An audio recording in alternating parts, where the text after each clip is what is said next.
This man could be one of the worst pedophiles in American history. Meet Camden Dean Dale. He is a former BYU baseball player and now a convicted pedophile. So for the past few years, Camden was known in Idaho as a promising baseball player, and a lot of people believed he was going to go on to become a star in the MLB. But beneath the surface, Camden was hiding an extremely dark and disturbing secret. You see, on February 7th of this year, he was arrested based on a juvenile court warrant on charges of lewd conduct with a child. For a period of at least 5 years when he was younger, Camden had spent his time molesting a young girl.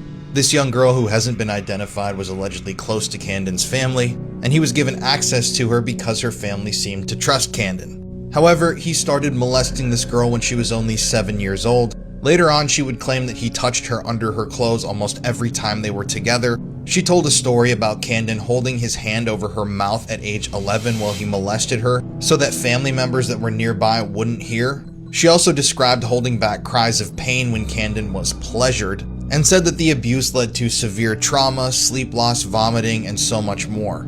Now, he actually molested this girl repeatedly over and over from her age 7 to 12.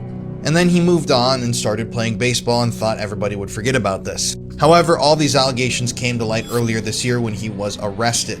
But that young girl wasn't the only alleged victim of Camden's. Court documents confirmed that there was another child that made allegations against him, and the prosecutors themselves even further referred to other allegations that had been made against Camden during their investigation that implied, according to them, 3 more minors.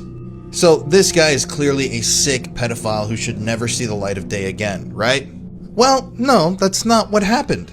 You see, Camden was given a 5 to 10 year sentence at the end of his trial, but the judge suspended that sentence, meaning that he didn't have to serve that sentence in prison, and he was put on probation for 8 years. He was also sentenced to a measly 180 days in a local jail, and he's required to complete 200 hours of community service.